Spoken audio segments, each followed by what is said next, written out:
Good morning and Jain बच्चों मैं आज आपको NMMS जो राष्ट्रीय IIM योग्यता आधारित छात्रवृत्ति परीक्षा है उसके एक पेपर को मैं हल कराने जा रहा हूं, जिसका आयोजन बच्चों 14 मार्च 2022 को हुआ था। ये बच्चों देखिए, अब चाहे जिस भी राज्य का पेपर हो वो, क्योंकि अब सबके कोर्स सेम हैं, कुछ भी अंतर नहीं रह गया, 5 से 10% का अंतर है। अगर आप इसको देखते हैं, अभी कई राज्यों में देखिए अभी इसकी राष्ट्रीय आय योग्यता आधारित छात्रवृत्ति परीक्षा अभी हुई नहीं है, जैसे कि अभी उत्तर प्रदेश का भी खुद ही बाकी है और कई राज्यों में हो रखा है। तो ये मैं आपको डॉक्टर शिवानंद नौटियाल छात्रवृत्ति परीक्षा जो कि हमारे उत्तराखंड राज्य की है, ठीक है, तो इसको मैं आपको हल कराने आज मैं जा रहा हूँ।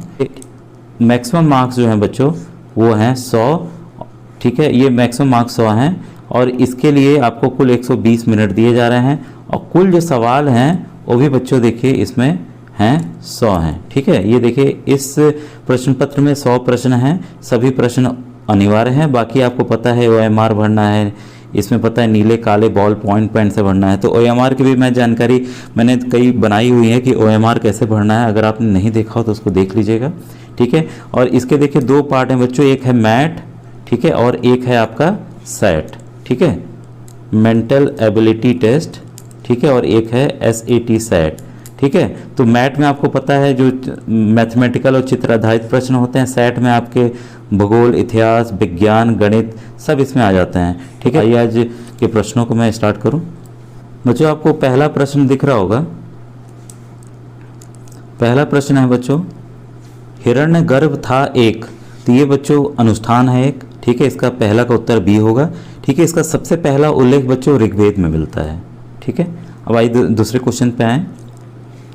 निम्नलिखित में से कौन सा राजवंश त्रिपक्षीय संघर्ष का भाग नहीं था?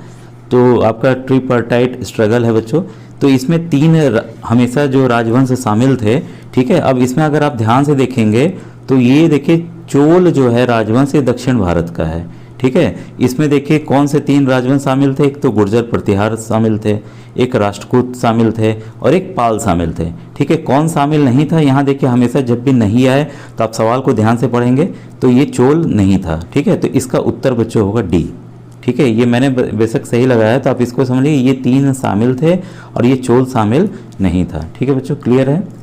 आप इससे देखिए आपका कॉन्सेप्ट भी क्लियर होता जाएगा, क्योंकि इसी आधार ये सवाल कई बार आ चुके हैं लेकिन अलग अलग तरीके से पूछे गए हैं, ठीक है। अब देखिए क्वेश्चन नंबर 3 आपके सामने है। अपने प्रारंभिक दिनों में चोल किस शक्ति के अधीनस्थ थे? तो ये जो चोल हैं किसी के अंडर काम करते थे बच्चों, तो किस राजा के काम करते थे? तो ये थे बच्चों जो कांचीपुरम के पल्लव राजा थे, उनके अधीन ये कार्य करते थे, ठीक है। ये दक्षिण भारत के सभी राज्य हैं, ठीक है। तो अगर आप ध्यान देंगे तो ये पल्लव राजवंश था, उन्हीं के अधीन ये चोल वाले काम करते थे बच्चों, ठीक है। क्लियर हुआ? अब देखिए क्वेश्चन नंबर 4 है आपके सामने। नगरम थे, तो इसका उत्तर है बच्चों आपका A, ठीक है। ऐसे नगर जो चोल प्रशासन के प्रत्यक्ष नियंत्रण में थे, तो इसका उत्तर होगा A, ठीक है। अब देखिए बच्चों क्वेश्चन नंबर 5। देखिए जहाँ कहीं कभी प्रश्न हो, आप देख रहे होंगे कि ऐसे हूबहू आपके राज्य में भी कई बार आए हुए हैं, तो रिपीटेड रहते हैं क्वेश्चंस। तो आप इससे देखिए मैच द फॉलोइंग से कई क्वेश्चंस बनते हैं, तो इसको आप तो विशेष तौर पे जितने भी मैच द फॉलोइंग उसको ध्यान से समझेंगे। स्तंभ 1 को स्तंभ 2 से मिलाइए एवं सही विकल्प चुनिए, ठीक है। तो आप इसमें ध्यान देंगे कि जो गुर्जर ये जो है देखिए दिया हुआ बच्चों, ये भारत के किस दिशा में ये राज्य जो है राजवंश थे वो अपना कार्य वहाँ से करते थे, ठीक है। इनका शासन वहाँ पे चलता था। तो हम देख रहे हैं जो गुर्जर प्रतिहार हैं वो बच्चों ये गुजरात और राजस्थान में इनका राज्य था, ठीक है। अगर हम देखिए राष्ट्रकूट की बात करें, राष्ट्रकूट जो हैं ये पश्चिमी डेक्कन में ये इनका राजवंश चलता था। और पाल शासक देखिए फेमस हैं, पाल शासक ये हमेशा से ये बंगाल में अपनी सत्ता चलाते रहे हैं, ठीक है। और बचा चोल, चोल हमारा तमिलनाडु राज्य में ये वहाँ पे था, ठीक है बच्चों। तो इस तरह से अगर आप देखेंगे तो 5 का आंसर जो है वो B है, ठीक है। ये देखिए अगर ये जितने भी पॉइंट्स हैं ये आपको कहीं ना कहीं किसी भी दूसरे तरीके से एग्जाम में पूछे गए हैं बच्चों, ठीक है। तो आप इसको एकदम अगर मैप है, नक्शा है, तो नक्शे के थ्रू या कैसे भी आप इसको स्मरण करने की, याद करने की कोशिश करेंगे बच्चों। ठीक है, जो नए बच्चे देख रहे हैं उनके लिए भी ये सीख रहे हैं कि कैसे प्रश्नों को तैयार करना है। अब देखिए हम लोग क्वेश्चन नंबर 6 देखें बच्चों। क्वेश्चन 6 है, निम्नलिखित में से किस सुल्तान के प्रशासन के तत्व शेरशाह सूरी ने अपने प्रशासन में समाहित किए थे? देखिए बहुत बड़ा प्रशासक था पहले से हमारा अलाउद्दीन खिलजी। ठीक है, अलाउद्दीन खिलजी की विशेषता इसने शेरशाह सूरी ने अपने शासनकाल में डाली। शेरशाह सूरी बच्चों इसने सूर डायनेस्टी, जो सूर डायनेस्टी है उसका इसने शुरुआत की थी। ठीक है, और ये ज़्यादा समय तक नहीं रहा था, ये 1500 देखिए 40 से 1555 तक ही सूर डायनेस्टी चली थी। ठीक है, लेकिन इस 15 वर्ष में ही बहुत ज़्यादा कार्य हुए, प्रशासनिक कार्य हुए, जो कि मुगलों ने भी फिर अपने उसमें समाहित किए। ठीक है, तो इसलिए शेरशाह सूरी इसके लिए जाना जाता है। इसने ग्रैंड ट्रंक रोड भी बनवाई थी। ठीक है, तो काफ़ी काम किया था बच्चों। ठीक है, लेकिन ये किसने खुद इसने सीख ली थी? तो अलाउद्दीन खिलजी से ली थी। ठीक है, अब आइए क्वेश्चन नंबर 7 पढ़ें बच्चों। क्वेश्चन नंबर 7 है आपका, मनसबदारी व्यवस्था के संबंध में निम्नलिखित कथनों पर विचार कर असत्य कथन छांटिए। इसमें बच्चों देखिए जहाँ नहीं दिया हो, असत्य दिया हो, सत्य दिया हो, तो उसको आपको ध्यान से पढ़ना बहुत ही ज़रूरी है। ठीक है, तो अगर हम इसमें देखते हैं कि पहला ऑप्शन क्या आ रहा है, मनसब का अर्थ सरकारी हैसियत अथवा पद था, ये भाई सही बात है। सेकंड को देखिए, यह पद वेतन एवं सैन्य उत्तरदायित्व निर्धारण हेतु श्रेणी व्यवस्था थी, एकदम सही बात है। तीसरा अगर हम देखें, पद और वेतन का निर्धारण सवार की संख्या पर निर्भर था, तो ये देखिए सवार की संख्या पर निर्भर नहीं था, ये जात की संख्या पर निर्भर था। ठीक है, अगर इंग्लिश में देखें तो ये होगा ZAT, ZAT। ठीक है, तो इसका उत्तर क्या होगा बच्चों? सी होगा। ठीक है, और चौथा देखिए एकदम ये भी सही है, मनसबदार अपना वेतन राजस्व एकत्रित करने वाली भूमि के रूप में पाते थे जो जागीर कहलाती थी।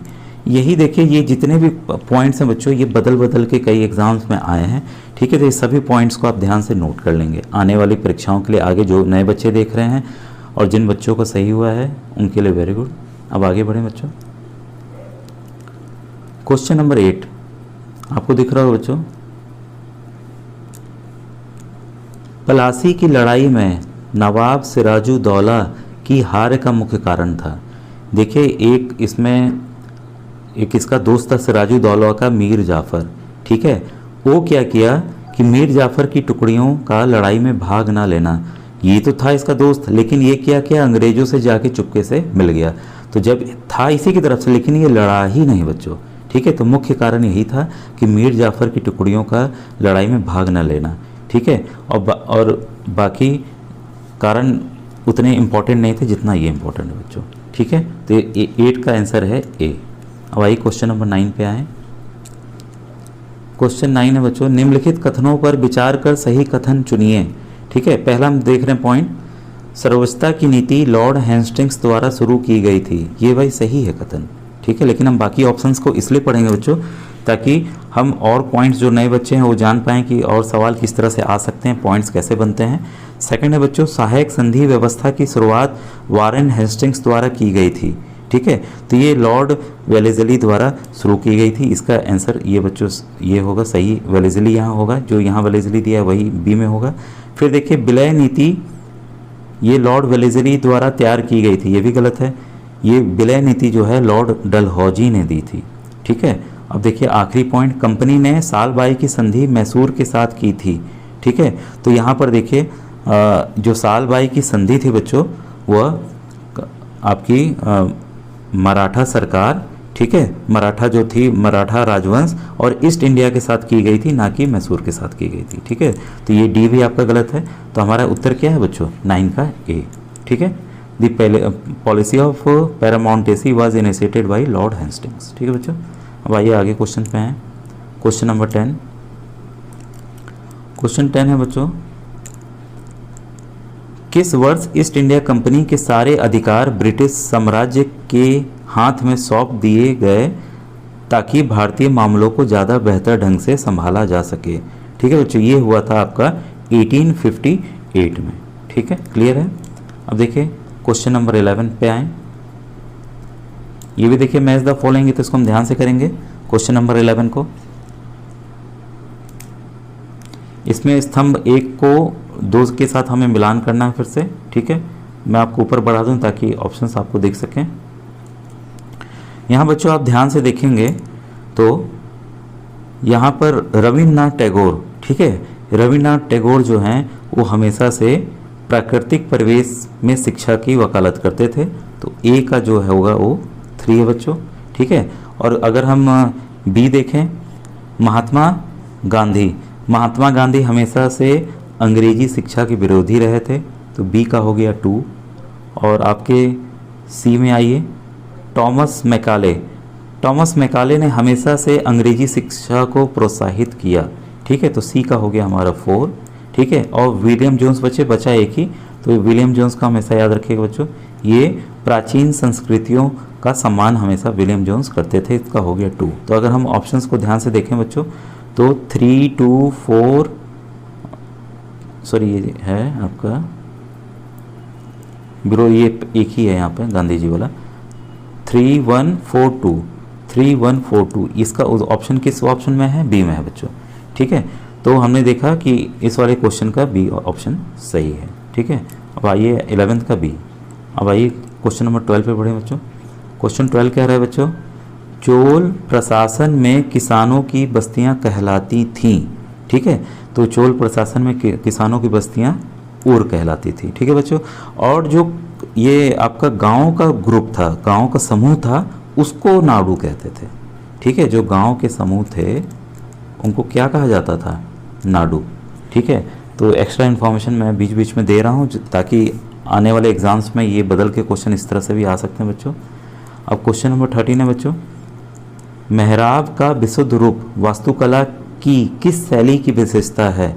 ठीक है, तो ये बच्चों है आपकी अनुप्रस्थ टोडा व्यवस्था। ठीक है, विशेषता। अब देखिए क्वेश्चन नंबर 14 है बच्चों,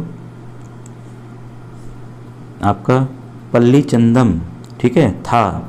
ठीक है, तो ये आपका 14 का आंसर है बच्चों डी। ये जैन संस्थानों को दान में दी गई भूमि थी। ठीक है बच्चों, क्लियर है। अब क्वेश्चन नंबर 15 पे आइए, जहाँ समझाना होगा बच्चों मैं समझाऊंगा आपको अच्छे से। क्वेश्चन 15 है, सार्वभौमिक वयस्क मताधिकार से तात्पर्य है। ठीक है, यूनिवर्सल एडल्ट सरफराज। ये देखिए बच्चों, पहले 21 वर्ष था, अब कितना हो गया? इस समय 18 वर्ष हो गया है। ठीक है, तो मताधिकार जितने भी 18 वर्ष के हैं उन सभी लोगों को मत देने का अधिकार है। तो आपका उत्तर क्या है बच्चों? इसका क्वेश्चन का सी है, केवल 18 वर्ष एवं उससे अधिक आयु के नागरिकों को वोट देने का अधिकार ही सार्वभौमिक वयस्क मताधिकार है। ठीक है, क्लियर हुआ बच्चों। अब क्वेश्चन नंबर 16 पे आइए।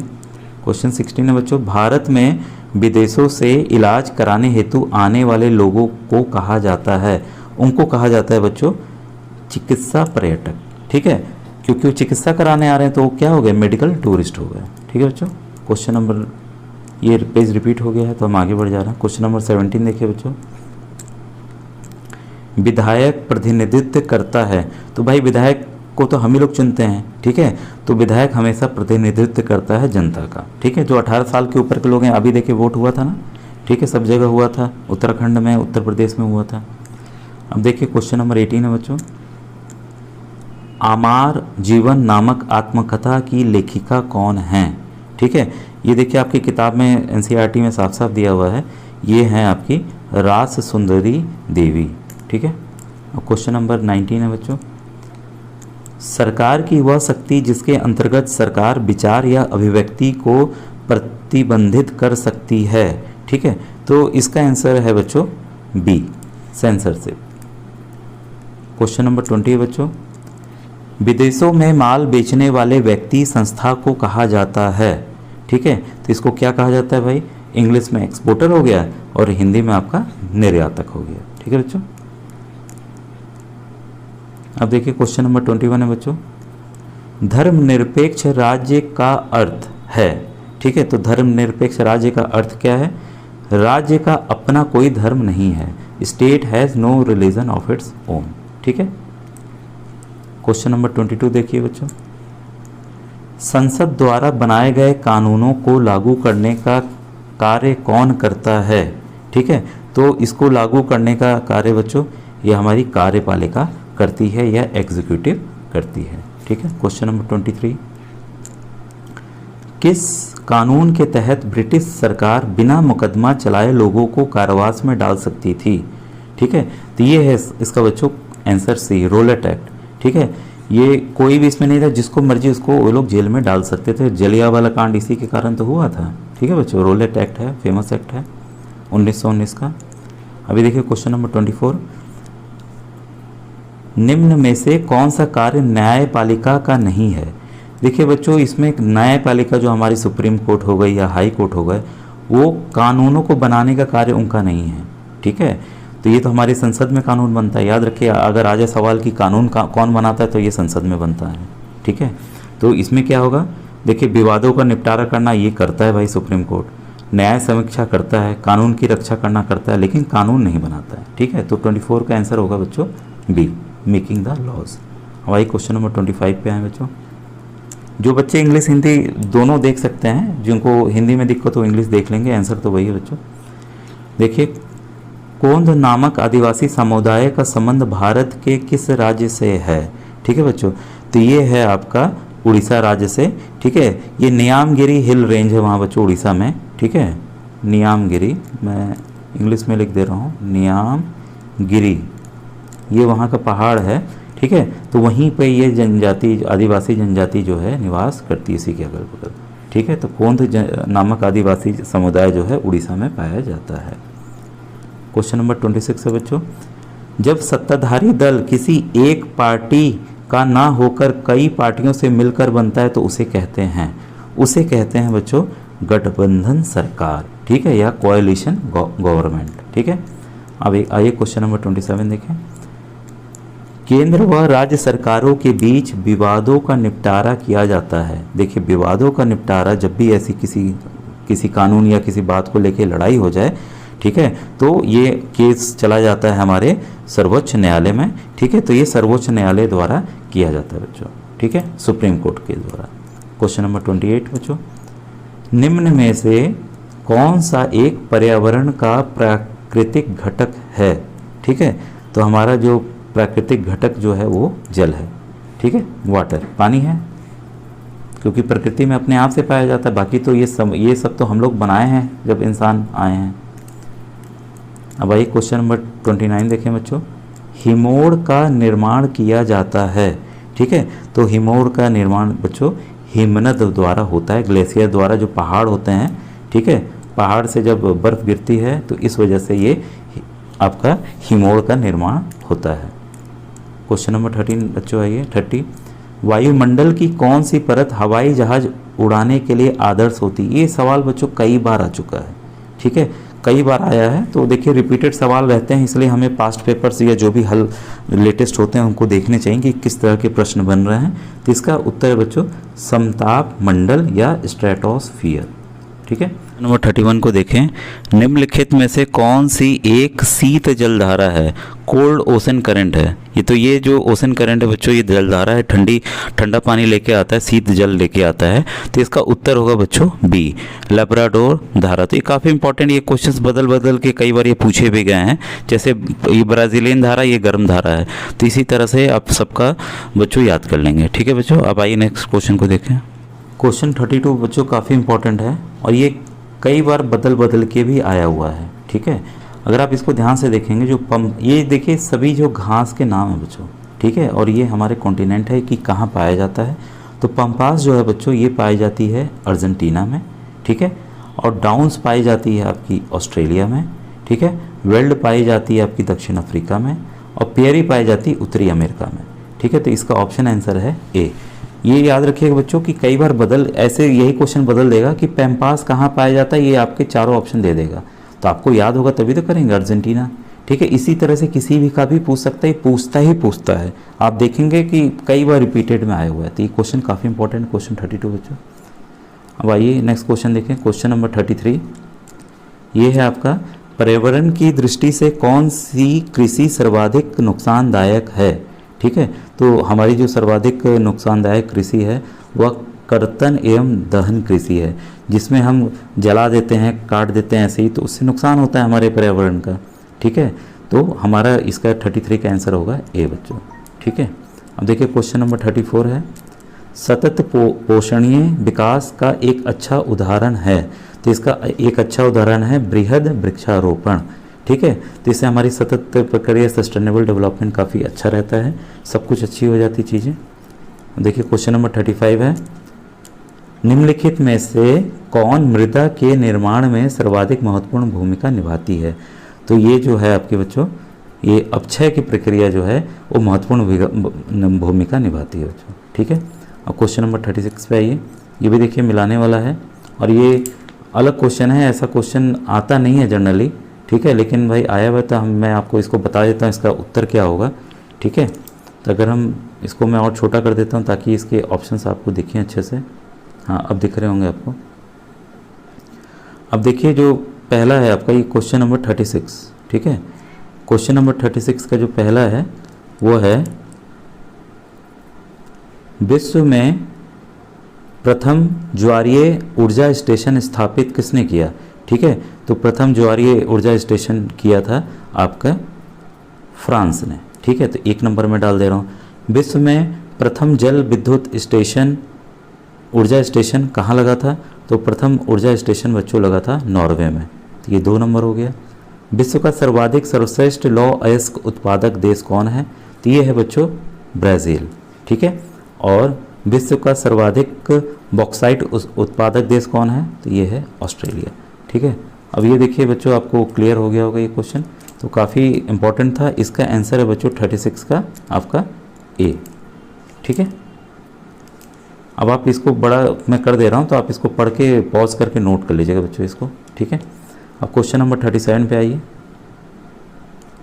क्वेश्चन 37 कह रहा है बच्चों, कपास से निर्मित सूती वस्त्र कौन सी आर्थिक क्रिया के अंतर्गत आएगा। ठीक है बच्चों, तो यहाँ देखिए जो पहले तो जो कॉटन है, जो कपास है, वो तो प्राइमरी में आएगा, प्राथमिक आर्थिक क्रिया में आएगा। लेकिन अगर हम उससे बना रहे हैं तो वो आएगा मैन्युफैक्चरिंग से। ठीक है, जो मैन्युफैक्चर मशीन से हो रहा है, बन रहा है ना। ठीक है, तो ये हमारा आएगा द्वितीय आर्थिक क्रियाओं में। ठीक है बच्चों, अब देखिए क्वेश्चन नंबर 38 है बच्चों, रेगिस्तानी क्षेत्रों में दैनिक ताप में अंतर होता है। ठीक है, तो दैनिक ताप का अंतर आप वहाँ पर देखिए, तेज़ी से रेत गर्म होती है और रात में तेज़ी से ठंडी होती है, तो दिन और रात का तापमान सबसे वहाँ पर अधिक होता है बच्चों। ये हमारे किताबों में दिया हुआ है, तो इसका आंसर होगा सी। ठीक है, क्वेश्चन नंबर 39 आइए बच्चों। क्वेश्चन 39 है बच्चों, संसाधनों का सावधानीपूर्वक उपयोग करना एवं उन्हें नवीनकरण के लिए समय देना कहलाता है। ठीक है, ये कहलाता है संसाधन संरक्षण, रिसोर्स कंजर्वेशन। ठीक है बच्चों, और ये आइए क्वेश्चन नंबर 40 करें।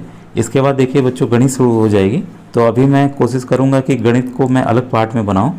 ठीक है, ताकि सबकी इम्पोर्टेंस बनी रहे, और एक वीडियो में कंपाइल कर दूँगा जिसमें सभी रहेंगे एक साथ बच्चों। ठीक है, क्वेश्चन नंबर 40 है बच्चों, अत्यधिक वाष्पीकरण एवं शुष्कता वाले प्रदेशों में सिंचाई का सर्वाधिक उपयुक्त साधन है। ठीक है, तो सर्वाधिक उपयुक्त साधन जो है ड्रिप सिंचाई है बच्चों। इससे कम पानी का नुकसान होता है, सब लोग जानते हैं ड्रिप इरिगेशन सब जगह चल रही है, ड्रिप सिंचाई, तो इसका ये उत्तर था। 41 दिख रहा है बच्चों, ये दिया है आपका 83 के घात 2 माइनस 17 के घात 2, मतलब 83 स्क्वायर माइनस 72 स्क्वायर दिया हुआ है। आप देखिए, एक तो आपका पुराना कन्वेंशनल तरीका है कि अगर स्क्वायर है तो 83 को 83 से गुणा कीजिए, 17 को 17 से गुणा कीजिए और घटा दीजिए। लेकिन ये बच्चों देखिए टाइम लेगा। ठीक है, तो टाइम लेगा, तो इसका तरीका क्या है करने का, मैं आपको बता देता हूँ। एक सिंपल फॉर्मूला आपने पढ़ा होगा, ए स्क्वायर माइनस बी स्क्वायर का। ठीक है, वही हम यहाँ अप्लाई करने जा रहे हैं। तो इसका फॉर्मूला आपको होता है, क्या होता है बच्चों, ए प्लस बी ब्रैकेट ए माइनस बी। ठीक है, ये दोनों आपस में गुणा होंगे। तो हम देख रहे हैं यहाँ पर बच्चों कि जो सवाल है वो आपका आ रहा है, हमने मान लीजिए 83 को ए मान लिया और बी मान लिया 17 को। ठीक है, तो हम वैसे ही लिख लेते हैं 83 प्लस 17 ब्रैकेट फिर 83 माइनस 17। ठीक है, और 83 और ये को 83 को 17 से जोड़ेंगे तो 100 आएगा, ठीक है। और 83 में से 17 को घटाएंगे तो 66 आएगा। तो देखिए 30 सेकंड के अंदर आपने ये सवाल कर लिया, उत्तर आ गया इसका 6600। तो ऑप्शन हमारा डी बच्चों ये सही है, ठीक है। उम्मीद है ये आपको इजी मेथड अच्छा लगा होगा और आप कर भी लेंगे इजीली। कई बच्चों को नहीं आता, कई बच्चों को आता भी है, तो ये मान के चलिए कि जिन बच्चों को नहीं आ रहा मैं उनको भी सिखा रहा हूँ। अब देखिए क्वेश्चन नंबर 42 है बच्चों। आंकड़ों, ये आंकड़ा दिया गया है 42, 53, 25 ये का माध्यक होगा। माध्यक मतलब कि हमें यहाँ पर मीडियन निकालना है बच्चों, ठीक है। तो मीडियन निकालने का यही तरीका है कि आप संख्याओं को आप बढ़ते हुए क्रम में लिख लीजिए, ठीक है। तो मैं बढ़ते हुए क्रम में यही लिख लेता हूँ। तो देखिए अगर जो सबसे पहली संख्या आ रही है वो 25 आ रही है, 25 के बाद बच्चों देखिए 36 आ रहा है, ठीक है। 36 के बाद 42 आ रहा है, 42 के बाद देखिए 53 आ रहा है, फिर 61, 77, फिर 89। अब देखिए करना क्या है आपको कि माध्यक निकालने के लिए जो बीच की संख्या, पहले संख्याओं को गिन लीजिए कितनी कुल संख्या आई, 1 2 3 4 5 6 7। तो 7 आई, 7 क्या हमारा है आपका ऑड नंबर है, यानी कि विषम संख्या है, ठीक है। तो आपको बीच वाला संख्या ही इसका उत्तर होगा बच्चों। तो हमने क्या किया, आगे से 3 छोड़ दिए और पीछे से हमने 3 छोड़ दिया, तो बचा क्या बीच में आपका 53, 53, ठीक है। तो यही इसका उत्तर होगा। देखिए कितना आसान है, आसानी से आपका ये हो गया और ज़्यादा समय भी नहीं लगा। ये भी आपको 30 सेकंड का समय लग रहा है बच्चों मैक्सिमम। ये देखिए तो हमारा आंसर क्या है, डी। अगर मान लीजिए अब मैं उन बच्चों को ही बता दूं कि अगर ये सवाल देखिए बदल के आ सकता है अगली बार, कि ये जो आपको विषम संख्या दिख रही है, मान लीजिए एक और संख्या इसमें आ जाता है 21 या कुछ आ जाता है, अब क्या हो गया, अब सम संख्या बन गई। अब क्या होगा, अब आपको क्या करना है, जो बीच की 2 संख्याएं आएंगी, तो बीच की देखिए 2 संख्या ये आ रही है, ठीक है। इसका आपको जोड़ करके 2 से भाग करके उत्तर निकाल देना है, तो वो इसका उत्तर होगा बच्चों, ठीक है। तो मैंने एक आने वाले एक्सपेक्टेड क्वेश्चंस के भी बारे में आपको बता दिया कि इसको कैसे करेंगे। अब देखिए क्वेश्चन नंबर 43। अगर आपको बच्चों अच्छा लग रहा है तो आप कृपया इसे लाइक कीजिए, अपने दोस्तों को जरूर शेयर कीजिए। क्वेश्चन नंबर 43 है, पाई चार्ट में वृत्त के केंद्र में अंतरित संपूर्ण कोण का मान होता है। In pie chart the total angle subtended at the centre of a circle is. तो आपको पता है जो सर्किल होता है वो कितने होता है, 360 डिग्री का होता है, 360 अंश का होता है। तो इसका आंसर क्या होगा बच्चों, 43 का सी, ठीक है। काफ़ी इजी क्वेश्चन था। अब देखिए क्वेश्चन नंबर 44 है, अंग्रेजी वर्णमाला में स्वर यानी कि वॉवेल चुनने की प्रायिकता होगी। प्रायिकता यानी कि बच्चों प्रोबेबिलिटी क्या होगी, ठीक है। तो आपको पता है कि हमारे जो ABCD इंग्लिश अल्फ़ाबेट हैं वो कितने हैं टोटल, A से Z तक 26 हैं, और वॉवेल हमारे कितने हैं, वॉवेल हैं A, E, I, O, U। तो कुल कितने वॉवेल हैं, 5 वॉवेल हैं, ठीक है। तो इसकी प्रायिकता क्या होगी, तो 5 वॉवेल आने की प्रायिकता 5 हुई, और टोटल कितनी संख्या है 26। तो इसका उत्तर क्या होगा बच्चों, ए। तो इस तरह से आसानी से आप ये प्रायिकता के प्रोबेबिलिटी के बच्चों सवाल आप कर सकते हैं। तो उम्मीद है ये भी आपको समझ में आ गया होगा। अब आइए क्वेश्चन नंबर 45 पढ़ें, ठीक है बच्चों। थोड़ा सा क्लियर नहीं है, मैं पढ़ दे रहा हूँ, आपको दिक्कत होगी तो। क्वेश्चन है, 15 प्रश्नों वाले एक कक्षा परीक्षा में प्रत्येक सही उत्तर के लिए 5 अंक दिए जाते हैं और गलत उत्तर के लिए -3 अंक दिए जाते हैं, यानी कि नेगेटिव मार्किंग बच्चों, ध्यान दीजिएगा। मोहन सभी प्रश्न हल करता है। अब मोहन देखिए 15 सवाल थे, 15 के 15 हल कर दिया। यदि उसके 11 प्रश्न सही हैं तो मोहन द्वारा प्राप्त कुल प्राप्तांक होंगे। तो जिन बच्चों को इंग्लिश पढ़ना है ये इंग्लिश वाला वर्जन पढ़ लेंगे बच्चों, ठीक है। अब आप इसको देखिए समझिए कि क्या है। तो अब देखिए मोहन ने क्या किया कि पूरे के पूरे सवाल उसने कर लिए, 11 प्रश्न सही हैं, तो सही के लिए कितना नंबर मिल रहा है, 5 नंबर मिल रहा है। तो कुल उसको कितना नंबर मिला, 55। ये क्लियर है। अब 11 तो उसके सही हुए, लेकिन 4 क्या हुआ, गलत हो गया क्योंकि उसने सभी प्रश्नों को हल किया, तो 4 तो गलत हो गए। लेकिन 4 के लिए उसके नंबर कटेंगे, कितने नंबर कटेंगे, प्रत्येक सवाल के लिए 3, तो 4 प्रश्न के लिए कितने कटेंगे, 12। तो हम क्या करेंगे कि ये 12 को 55 में से 12 को हम घटा देंगे, ठीक है। तो उत्तर हमारा क्या आ रहा है, 43, ठीक है बच्चों। तो उम्मीद है ये आपको समझ में आया। तो इसका उत्तर क्या होगा, कुल प्राप्तांक कितना होगा, 43, 43, ठीक है बच्चों। तो काफ़ी ईजी था क्वेश्चन ये भी। ये देखिए देखने को लंबा लग रहा है, बस आप समझेंगे तो काफ़ी ईजी है। अब क्वेश्चन नंबर 46 है बच्चों आपके सामने। क्वेश्चन 46 देखिए कह रहा है 101.01 गुणे 0.01 गुणे 0.01 का मान होगा। तो आप देखिए अगर इसको आप बहुत ज़्यादा गुणा करने जाएंगे तो समय भी लगेगा। एक आसान सा तरीका है, करना क्या है, जो बड़ी वाली संख्या है उसको आप लिख लीजिए 101.01, ठीक है। अब देखिए हम गुणा कर रहे हैं ये दशमलव से, तो हमें पता है कि अगर कोई संख्या देखिए ये है 0.01, अगर इसका हमने दशमलव हटाना है तो क्या होगा, नीचे एक आएगा, कितनी दशमलव के बाद इधर देखिए कितनी संख्या है, 2 संख्या है, तो 2 जीरो हमने लगा दिया। इसका असल में उत्तर कितना है 1/100। तो हम क्या करेंगे, इसी संख्या को 1/100 से गुणा कर दीजिए या 100 से नीचे आप भाग कर दीजिए, ठीक है। और यहाँ 1 आ गया मान लीजिए 1/100, ठीक है। अब दूसरी संख्या क्या है 0.1, इसका हमने दशमलव हटाया तो नीचे क्या आ गया 10 आ गया, तो फिर हमने एक और 10 लिख लिया। अब देखिए कितने नीचे जीरो हैं, नीचे हम जीरो की संख्या काउंट कीजिए 1 2 3। तो हम क्या करेंगे, दशमलव को 3 स्थान इधर खसका दीजिए 1 2 3, तो दशमलव यहाँ कहाँ आ गया, यहाँ पर आ गया। तो हम देख रहे हैं ये किस ऑप्शन में ऐसा आ रहा है कि आपका जो 46 नंबर में ऑप्शन में आ रहा है, ए में देखिए ऐसा आ रहा है बच्चों 0.10101, 0.10101, ठीक है। तो हमारा 46 का आंसर क्या हुआ, ए हुआ बच्चों, ठीक है। अब देखिए क्वेश्चन नंबर 47। अब ये बच्चों क्वेश्चन नंबर 47 को ये हल करने में जा रहा हूँ। तो इसमें हम क्या करेंगे कि जो आपकी टी वाला है, टी वाली संख्या को एक तरफ ले आएंगे, ठीक है, और जो एक संख्या कांस्टेंट दी हुई है उसको दूसरी तरफ ले जाएंगे, ठीक है। तो इसमें हम लिख देते हैं 0.03। अब बराबर के इधर आएगी तो संख्या माइनस हो जाएगी बच्चों, ठीक है, टी माइनस 0.02 टी बराबर 8 देखिए अपनी जगह रहेगा। अब ये 5/2 देखिए उधर जाएगा तो ये जाके माइनस हो जाएगा, क्योंकि इधर क्या इसका मान है, इसका मान देखिए प्लस है यहाँ पर, ठीक है, तो इधर जाके माइनस हो जाएगा। अब आप इसको हम घटाते हैं तो इसका उत्तर कितना आएगा 0.01 टी, ठीक है, बराबर, अब यहाँ हम लसा ले लेते हैं तो ये कितना हो जाएगा 16 माइनस 5/2, ठीक है। अब टी बराबर क्या हो जाएगा, अब क्रॉस मल्टीप्लाई का नियम बच्चों में लगा रहा हूँ, जो 0.01 है वो नीचे की तरफ चला जाएगा, तो मतलब यहाँ आ जाएगा बच्चों, ठीक है। तो 16 में से 5 पहले घटा दीजिए, कितना आया 11/2।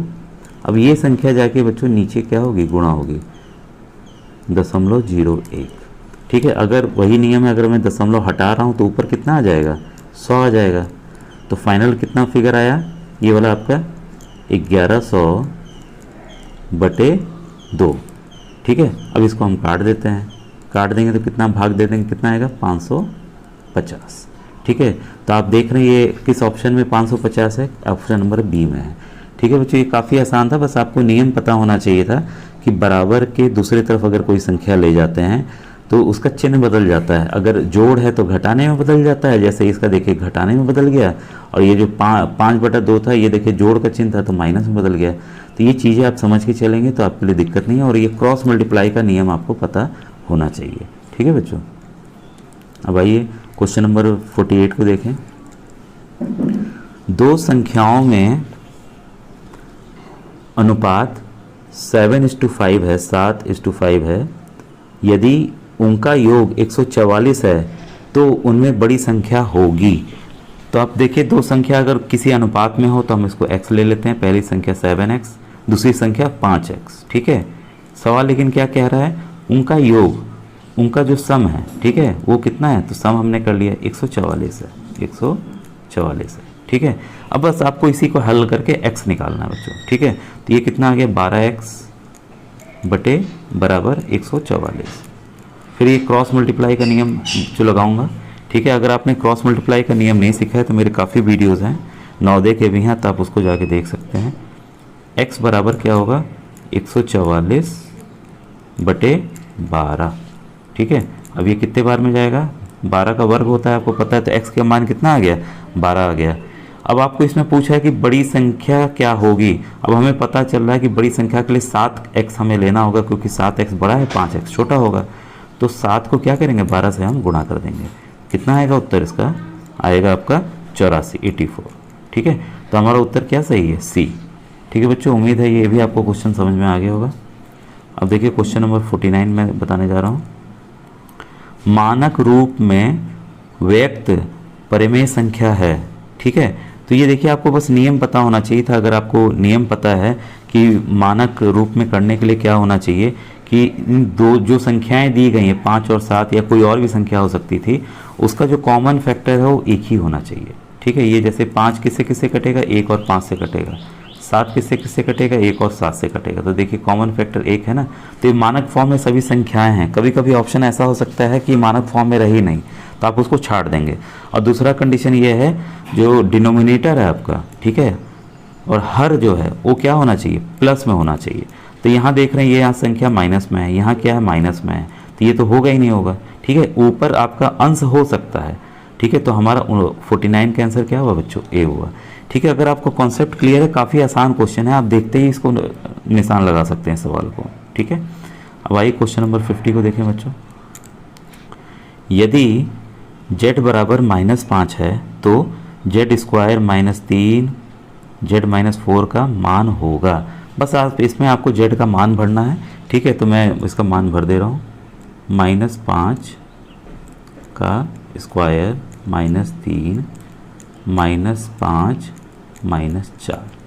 ठीक है, अब आपको पता है कि अगर माइनस को माइनस के साथ गुणा करते हैं तो क्या आता है, प्लस हो जाता है। तो यही नियम मैं यहाँ अप्लाई करने जा रहा हूँ। -5 को -5 से गुणा किए तो क्या आ गया, +25 आ गया। ठीक है, हम प्लस चिन्ह नहीं लगाएंगे यहाँ बच्चों। फिर ये देखिए, ये है -3, -5 और -4 को जोड़ेंगे तो क्या आएगा, -9। अब ये देखिए पुनः देखिए, 9 तरीके 27 हो गया, माइनस को माइनस से गुणा किए तो प्लस हो गया। तो कितना हो गया, 25 + 27।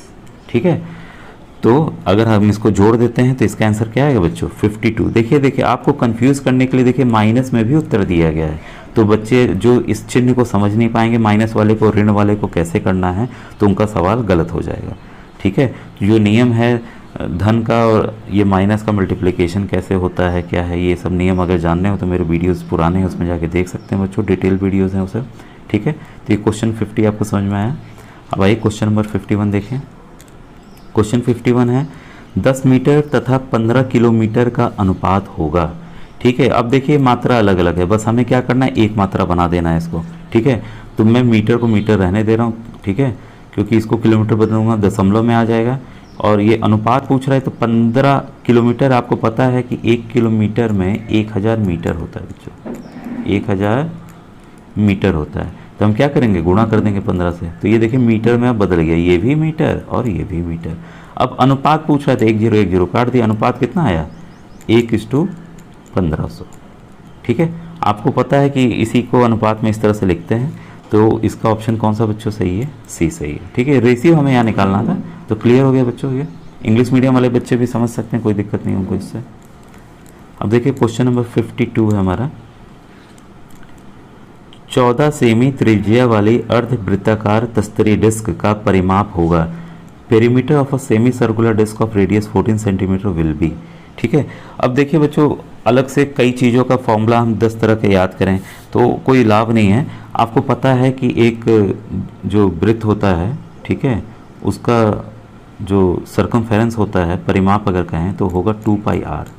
क्योंकि आधा वृत्त है तो हमने क्या किया, 2 से भाग दे दिया, तो ये क्या हुआ, आधे वृत्त का कितना हो गया, πr हो गया।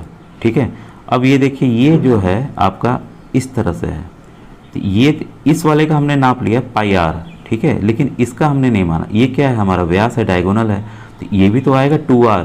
ठीक है, क्योंकि यहाँ पर देखिए आपका ये जो है r इधर है और एक r इधर है, 2r हुआ। ठीक है, तो हम क्या करेंगे कि इसका पूरा हम लिख लेते हैं πr + 2r, तब जाके इसका पूरा आपका परिमाप या पेरीमीटर बच्चों निकल आएगा। ठीक है, तो हम इसका मान भर दे रहे हैं 22/7। हमारा त्रिज्या या रेडियस कितना है, 14 + 2 × 14। ठीक है, इसे बस हम हल कर दे रहे हैं। ये देखिए 2 बार में हुआ, तो ये कितना है 44 प्लस 14 दूनी 28। 44 और 28 को अगर आप बच्चों जोड़ लेते हैं तो उत्तर आपका कितना आ रहा है 72 सेंटीमीटर या सेमी। ठीक है, तो किस ऑप्शन में है, ऑप्शन नंबर बी। तो उम्मीद है बच्चों आपको समझ में आ गया होगा। हर एक फॉर्मूला को देखिए आपको रटना जरूरी नहीं है, बस आप याद रखिए ये अर्ध है अगर, ठीक है, तो आधे का हो गया पाई आर और रेडियस को 2 बार आप जोड़ लीजिए, क्योंकि एक इधर आ रहा है एक इधर आ रहा है, तो आपका ये फॉर्मूला आ जाएगा। और फॉर्मूला निकालना है तो क्या करेंगे, आर कॉमन ले लीजिए इसमें से, समझ में आ गया होगा। अब देखिए क्वेश्चन नंबर 53 बच्चों, ये बच्चों थोड़ा ट्रिकी की तरह है, ठीक है, तो आप 2 तरीके से इसको कर सकते हैं। अब यहाँ देखिए दिया हुआ है कि 1 का क्यूब, 2 का क्यूब घन, ठीक है, 3 का घन, 4 का घन, 5 का घन 225 है, ठीक है। अब फिर पूछ रहा है 2 का घन एक एक संख्या छोड़ के है, ठीक है, इस तरह से पूछ रहा है कि इसका क्या होगा मान, या इसके देखिए 5 का गुना 2 कर दिया, 4 से 8 कर दिया है, सबको 2 से गुणा कर दिया है। तब हम देख रहे हैं कि 1 क्यूब और 2 क्यूब में जो कितना गुना ये है इसका 8 गुना है, ठीक है। एक तरीका तो ये था कि 225, ठीक है उसको आप 8 से गुणा कर दीजिए तो आपका उत्तर आ जाएगा। तो ये आपका उत्तर आ जाएगा बच्चों 1800। एक तो ये तरीका है, लेकिन ये थोड़ा सा कन्फ्यूजिंग है। और दूसरा तरीका एकदम आसान है जो हम पहले से जानते हैं, जो संख्याएं लिखी हुई हैं उसको आप सबका घन निकाल लीजिए। तो 2 का घन 8, फिर 4 का 64, ठीक है, फिर 6 का 216, फिर 8 का 512 और 10 का 1000, ठीक है। तो अगर हम इसको जोड़ लेते हैं ये कितना आएगा, ये भी 1800 आएगा, ठीक है। तो जिन बच्चों को जो तरीका समझ में आया उस तरीके से इसको हल कर देंगे। तो इसका आंसर आएगा बच्चों बी, ठीक है। अब देखिए क्वेश्चन नंबर 54 है आपके सामने। यदि किसी कोण का संपूरक कोण 102 है तो इस कोण का पूरक कोण होगा if supplementary angle of an angle is 102 degree then complementary angle of its angle will be. आपको पता है कि जो संपूरक कोण होता है वो उसका जो जोड़ होते हैं वो 180 डिग्री होता है, ठीक है, 180 अंश होता है। तो 180 में से 102 को पहले घटा दीजिए, कितना आया 78, ठीक है। हमें वो डिग्री कोण मिल गया 78। अब इसका पूछ रहा है कि इस कोण का पूरक कोण या कम्प्लीमेंट्री एंगल कितना होगा। कम्प्लीमेंट्री एंगल का जोड़ बच्चों 90 होता है, तो 90 में से आप क्या कीजिए 78 को घटा दीजिए, कितना आया बच्चों 12। तो इसका उत्तर क्या होगा बी। तो काफ़ी इजी क्वेश्चन था, ये कॉन्सेप्ट वाले क्वेश्चन है बच्चों, ठीक है। अब आइए क्वेश्चन नंबर 55 को देखें। ये सर्वांग समता की किस कसौटी से संलग्न चित्र में दिए गए त्रिभुज सर्वागसम होंगे, यानी कि कॉन्ग्रुएंट होंगे। तो हम देख रहे हैं बच्चों कि यहाँ 2 ट्रायंगल दी हुई है ए बी सी, त्रिभुज ए बी सी और त्रिभुज आपका डी बी सी, ठीक है। अगर हम 2 त्रिभुजों को देखें बच्चों तो ये इसकी ये भुजा इसके बराबर है, इसकी ये भुजा इसके बराबर है, और ये देखिए दोनों के बीच में ये कॉमन है, बी सी देखिए दोनों में है, ठीक है। तो कौन सा क्राइटेरिया हमारा आया, भुजा भुजा भुजा या साइड साइड साइड का क्राइटेरिया से बच्चों ये जो ट्रायंगल है कॉन्ग्रुएंट है या सर्वांगसम है, ठीक है। तो काफ़ी इजी क्वेश्चन था ये बच्चों, क्वेश्चन नंबर 55। अब देखिए क्वेश्चन नंबर 56 है आपके सामने। 20 मीटर व 12 मीटर ऊंचाई वाले 2 खंभे भूमि पर सीधे खड़े हैं। यदि उनके आधारों के बीच की दूरी 6 मीटर हो तो उनके शिखरों के बीच की दूरी होगी, ठीक है बच्चों। इसको देखिए समझे, थोड़ा सा मैं ऊपर कर ले रहा हूँ। अभी देखिए 2 खंभे हैं, मैं यही चित्र बना देता हूँ। मैं सोचा था दूसरे तरीके से आपको समझाऊंगा लेकिन यही बना दे रहा हूँ। अब इनकी बीच की दूरी है बच्चों 6 मीटर, ठीक है। और ये पूछ रहा है ये देखिए ये 20 मीटर लंबा है और ये 12 मीटर है। अब पूछ रहा है इन दोनों, अगर इन दोनों आधारों के इनके शिखरों के बीच की दूरी कितनी होगी। तो ये दूरी बच्चों पूछ रहा है, ठीक है। हम क्या करेंगे, सबसे पहले एक सीधी रेखा खींच के एकदम इसको ऐसे मिला देंगे। अब देखिए एक त्रिभुज बन गया, संपूर्ण त्रिभुज, राइट एंगल ट्रायंगल बन गया यहाँ बच्चों, ठीक है। अब देखिए अगर ये इधर ये 12 है तो यहाँ तक भी तो क्या हुआ 12 ही हुआ। ऊपर कितना बचा, आप क्या करेंगे 20 में से 12 को घटा देंगे, ठीक है। तो अगर हम घटा देते हैं ये कितना आ गया 8 आ गया, ठीक है। और ये देखिए पहले से यहाँ 6 है तो ये भी कितना होगा 6 होगा, ठीक है। अब आपको ये वाला फॉर्मूला पाइथागोरस वाला फॉर्मूला पता है ना बच्चों कि h square is equal to आधार स्क्वायर प्लस लंब स्क्वायर, ठीक है, perpendicular square plus base square. ठीक है। तो हमारा देखिए लंब कितना है, 8 है, और आपका बेस कितना है, आधार कितना है, 6 है। ठीक है, तो हम इसको निकाल लें, 8 का 64 हो गया, 6 का 36 हो गया। ठीक है, तो ये कितना आ गया, 100। तो हम देख रहे हैं कि अगर हमें h निकालना है तो क्या करना होगा, इसको वर्गमूल में लेना होगा। तो 100 का वर्गमूल कितना होगा, 10। तो हमारा कितना आ गया, ये 10 आ गया कि नहीं आ गया। ठीक है, तो काफ़ी इजी था ये, आपको पाइथागोरस थ्योरम जो है वो आपको पता होना चाहिए था बच्चों। तो इसका आंसर है बच्चों डी। ठीक है, काफ़ी इजी क्वेश्चन था, इसको आप पॉज करके नोट कर लीजिएगा बच्चों। देखिए क्वेश्चन नंबर 57 है, सबसे छोटी संख्या जिसको 655 में से घटाने पर परिणामी संख्या एक पूर्ण वर्ग संख्या होगी। The list number which must be subtracted from 655 so that the resulting number will be a perfect square is. ठीक है, तो यहाँ परफेक्ट स्क्वायर हमें निकालना था बच्चों। तो हम जानते हैं कि 25 का जो वर्ग होता है वो होता है 625। ठीक है, और जहाँ तक हम 26 के वर्ग की बात करें, 26 का वर्ग होता है 676।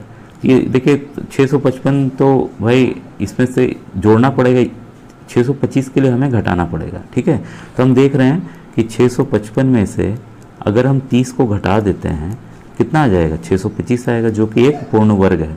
ठीक है, तो इसका उत्तर क्या होगा बच्चों, इसका उत्तर होगा आपका डी। ठीक है, तो 57 का डी उत्तर आ गया। और एक और तरीका है वो वर्गमूल निकाल के है, लेकिन देखिए आप प्रतियोगी परीक्षा की तैयारी कर रहे हैं तो आपको ये चीज़ें 25 तक तो आपको वर्ग याद होने ही चाहिए। ठीक है बच्चों, जो वर्गमूल से निकालेंगे तो समय ज़्यादा लगेगा बच्चों। अब देखिए क्वेश्चन नंबर 58 है बच्चों, तीन संख्याएं 1:2:3 के अनुपात में हैं, यदि उन संख्याओं का गुणनफल 1296 हो तो संख्याएं क्रमशः हैं। ठीक है, 3 number are in the ratio 1:2:3, if the product of this number is 1296 then the number are respectively. हमें संख्याओं को बताना है ये तीनों संख्या कौन सी हैं। तो हम जैसे अनुपात में हैं तो हम संख्याओं को ले लेंगे 1x। अब ये बोला है इन संख्याओं का गुणनफल, तो हम गुणा करते चले जाएं, 2x गुणे 3x, कितना है इनका योग कितना है, 1296 है। ठीक है, अब संख्याओं को आपस में गुणा कर दीजिए, ये हो जाएगा आपका x3। ठीक है, और जो 2 और 3 बचे मैं क्रॉस मल्टीप्लाई नियम के तहत मैं दूसरी तरफ ले जा रहा हूँ नीचे। फिर से देखिए बच्चों क्रॉस मल्टीप्लाई का नियम आ रहा है तो 2 गुणे 3। ठीक है, तो बच्चों हम इसको अगर हम काटते हैं बारी बारी से तो ये आपका देखिए 2 4 ज़ा 2 3 ज़ा ये 2 ज़ा, फिर ये 2 से काटें, 2 से काट देंगे तो आएगा 216। ठीक है, तो हमें देखिए संख्या जो मिल गई है वो मिली है यहाँ पर 216 एक्स क्यूब की, एक्स के घन की। तो एक्स का मान कितना होगा, इसका आपको क्या निकालना है, क्यूब रूट निकालना है। तो 216 किसका क्यूब रूट है, आपका 6 का है, 6 का है। तो एक्स का मान कितना आ गया, 6 आ गया। अब देखिए हम संख्याओं को ले लें कि वो संख्या कौन कौन सी है। 6 को 1 से गुणा कीजिए, कितना आया, 6, पहली संख्या मिल गई। ठीक है, और दूसरी संख्या देखिए 6 को 2 से गुणा कीजिए 12, फिर 6 को 3 से गुणा कीजिए 18। ठीक है, तो ये 6 12 18, तो इसका आंसर क्या है बच्चों, डी। तो काफ़ी इजी क्वेश्चन था ये बच्चों, बस आपको ये पता होना चाहिए। तो देखिए घन भी आपसे मैं कहूँगा आपको 1 से 9 तक की घन आपको याद होनी चाहिए, इससे आप सवालों को आसानी से कर लेंगे बच्चों। ठीक है, अब देखिए क्वेश्चन नंबर 59 है, किसी भवन के फर्श में समचतुर्भुज के आकार के 4000 टाइलें हैं और इनमें से प्रत्येक के विकर्ण 40 सेमी और 30 सेमी लंबाई के हैं। 5 प्रति वर्ग मीटर की दर से इस फर्श को पॉलिश करने का व्यय होगा। The floor of a building consist of 4000 tiles which are rhombus shaped and each of its diagonal of 40 cm 30 cm in length respectively. Find the cost of polishing the floor if the cost per meter square is ₹5। ठीक है, ₹5 दाम बच्चों दिया हुआ है। ठीक है, तो इस सवाल को देखिए हम कैसे करेंगे। सबसे पहले हम क्षेत्रफल निकालेंगे रोम्बस का। ठीक है, जो सम चतुर्भुज दिया हुआ है उसका क्षेत्रफल निकालेंगे। आपको पता है उसके क्षेत्रफल निकालने का फॉर्मूला होता है हाफ d1 इंटू d2। ठीक है, तो यहाँ पर हम देख रहे हैं d1 d2 विकर्ण है बच्चों, एक है 40 एक है 30। ठीक है, तो इसकी वैल्यू हम पुट कर देते हैं, हाफ d1 आपका 40 और d2 आपका 30। तो इसको हम काट दीजिए, कितना आ गया 600। ये क्या आया बच्चों, सेमी स्क्वायर आया, सेंटीमीटर स्क्वायर आया। ठीक है, हमें इसको मीटर स्क्वायर में इसलिए बदलना है क्योंकि यहाँ देखिए जो दर है वो दी गई है वर्ग में। ठीक है, तो हम इसका देखिए 600 आप याद रखिएगा, 600 इसका क्षेत्रफल आया है एक टाइल का बच्चों। ठीक है, कुल टाइलें कितने लगी हैं, कुल टाइलें हमारी लगी हैं 4000। ठीक है, तो 4000 टाइलों का क्षेत्रफल कितना होगा, तो 600 से हम गुणा कर दें 1 से। अब ये देखिए इसको मैं मीटर स्क्वायर में बदलने जा रहा हूँ, तो हम क्या करेंगे 2 बार 100 से भाग देंगे, क्योंकि 2 बार सेम ही था बच्चों, ठीक है। तो ये जीरो कटा, ये जीरो से ये जीरो कटा, कितना आया 240 मीटर स्क्वायर। अब आपको पता है कि एक टाइल्स को जो प्रति वर्ग मीटर जो है वो पॉलिश करने का खर्च 5 है, तो 240 मीटर को पॉलिश करने का कितना आएगा खर्च, अगर हम इसको गुणा करते हैं तो ये आएगा 1200, ठीक है। तो काफ़ी आसान था, इसका उत्तर क्या है बच्चों, बी। बस आपको ये फॉर्मूला बच्चों पता होना चाहिए कि क्षेत्रफल का फॉर्मूला होता है हाफ d1 इंटू d2, ठीक है, हाफ दोनों विकर्णों का गुणा, ठीक है बच्चों। अब आइए नेक्स्ट क्वेश्चन में पढ़ें। अब ये देखिए आपका एक क्वेश्चन 60 है, त्रिभुज ABC में एंगल B जो है 90 अंश का है, BD कोण B को समद्विभाजित करता है तथा BD जो है परपेंडिकुलर है AC से, तो एंगल A का मान क्या होगा, ठीक है। तो यहाँ देखिए एक मैं आपके लिए त्रिभुज बना दे रहा हूँ समझाने के लिए, ठीक है। अब ये देखिए त्रिभुज है इस तरह से, ये A हो गया, ये B हो गया और ये आपका C हो गया, ठीक है। ये कह रहा है कि ये जो है आपका 90 डिग्री का है, ठीक है, ये है आपका 90 डिग्री है, और एक अगर हम यहाँ से समद्विभाजित करते हैं तो यहाँ पर भी 90 डिग्री बन रहा है, तो ये मान लीजिए D है। तो ये देखिए क्या है 90 डिग्री यहाँ पे हो गया। अगर ये इसको काट रहा आधा आधा तो ये कितना होगा 45, ये कितना होगा 45। अगर हम त्रिभुज देखिए अब ABD की बात करें बच्चों, त्रिभुज ABD, इसमें देख रहे हैं कि एंगल B यहाँ कितना है 45 डिग्री है, ठीक है, और एंगल D कितना है 90 डिग्री है। हमें एंगल X निकालना है, A निकालना है, तो हम इसको मान लेते हैं X। आपको पता है कि जो त्रिभुज के तीन जो कोण होते हैं उसका योग कितना होता है 180 डिग्री होता है, ठीक है। X बराबर क्या होगा बच्चों 180 में से आप क्या करेंगे 90 और 45 को जोड़ लीजिए, आया 135। तो अगर आप इसको घटा देते हैं बच्चों तो ये आएगा आपका 45 डिग्री, ठीक है। काफ़ी आसान था, बस आपको नियम पता होना चाहिए। तो इसका आंसर क्या होगा बच्चों C। 61 रेशम का रेशा निर्मित होता है, तो ये निर्मित होता है बच्चों प्रोटीन से, ठीक है। तो silk fibre is made up of protein, तो इसमें जो प्रोटीन होता है बच्चों वो होता है फाइब्रोइन, FIBROIN। एक्स्ट्रा इन्फॉर्मेशन बच्चों आप नोट कर सकते हैं, क्योंकि कभी ना कभी एक जरूर हमें काम आते ही आते हैं बच्चों, ठीक है। तो 61 का आंसर है B। आइए 62 देखें। क्वेश्चन 62 कह रहा है चींटी के डंक के प्रभाव को कैलामाइन विलयन मलकर कम किया जाता है, क्योंकि कैलामाइन विलयन में उपस्थित होता है। तो देखिए बच्चों ये थोड़ा सा इसमें असल में जो होता है वो जिंक ऑक्साइड और फेरिक ऑक्साइड होता है, ठीक है, जिंक ऑक्साइड और फेरिक ऑक्साइड का मिश्रण होता है, ठीक है। तो इसमें लेकिन देखिए कहीं पे भी ये ऑप्शन नहीं दिख रहा है, तो हम इसको C को सही मानेंगे। जिंक कार्बोनेट, हो सकता है कार्बन डाइऑक्साइड का रिएक्ट करता हो तो ये कार्बन के साथ रिएक्ट करे या कार्बन डाइऑक्साइड के साथ रिएक्ट करे, तो ये जिंक कार्बोनेट बना देगा ZnCO3, ठीक है। तो इसलिए मैं इसका ऑप्शन नंबर 62 का C में सही मान के चल रहा हूँ बच्चों, ठीक है। और क्वेश्चन नंबर 63 है, पहेली और बूझो ने अपने शरीर का ताप मापा। पहेली ने अपना ताप 98.6 डिग्री फ़ारेनहाइट व बूझो ने 37 डिग्री सेंटीग्रेड रिकॉर्ड किया सेल्सियस।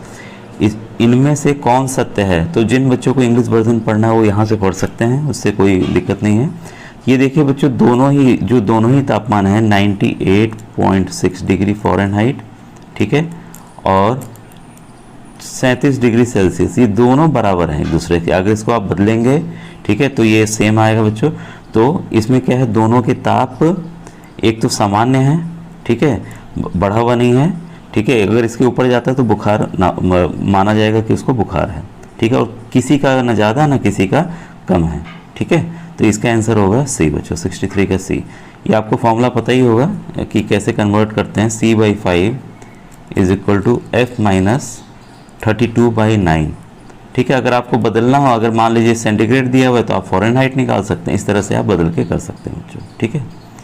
अब देखिए क्वेश्चन नंबर 64 है, निम्न में से किस पदार्थ के जोड़े में अम्ल उपस्थित है?